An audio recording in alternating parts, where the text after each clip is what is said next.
जो मेन लड़ाइयां चल रही हैं आज तक, whether it is Russia Ukraine या फिर वो इजराइल वाली लड़ाई जो चल रही है, वो चली जा रही है, सालों साल बीत गए हैं, क्योंकि कोई कॉन्फ्लिक्ट टर्मिनेशन के बारे में नहीं सोच रहा है कि हमें एक बंद भी करना है। I think what we have to understand, जो हमारे को भी ऐसा बोला गया था कि भाई फीलिंग्स ऐसी सुनने में आई हैं और लोगों ने भी कहा है कि नहीं और थोड़ा करना चाहिए था, बहुत जल्दी हमने रोक दी लड़ाई। यस, वो बैकफुट में थे, नो डाउट, बट हमारे ऑब्जेक्टिव क्या थे? हमारा ऑब्जेक्टिव एंटी टेररिज्म था, उनको स्ट्राइक करना था, वो हम कर चुके थे।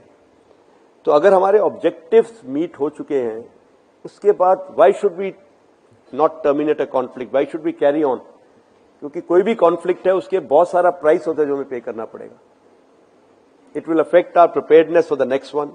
It will affect our economy. It will affect the general, progress of the country. So I think this is what the world is forgetting.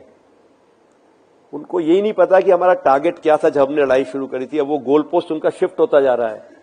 Egos are coming in between, and this is where I think world has to learn a lesson from India how to start and terminate a conflict at the earliest possible opportunity.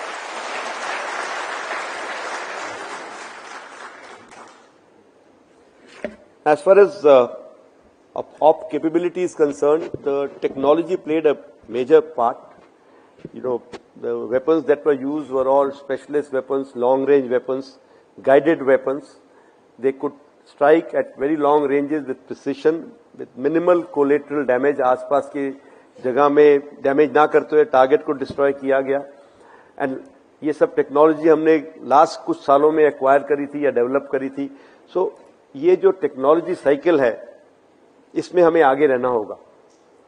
अगर हम technology में पिछड़ जाएंगे तो अगली बार अगर जब जरूरत आएगी तो हमें शायद सक्सेस ना मिले।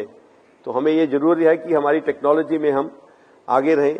टेक्नोलॉजी को सिर्फ डेवलप करना ही नहीं, उसको सिर्फ खरीदना या लाना ही नहीं, उसको एब्जॉर्ब करना है, अपने सिस्टम, अपने प्लान्स में उसको अडेप्ट करना है और अपने आप को उसके साथ अडेप्ट करना है।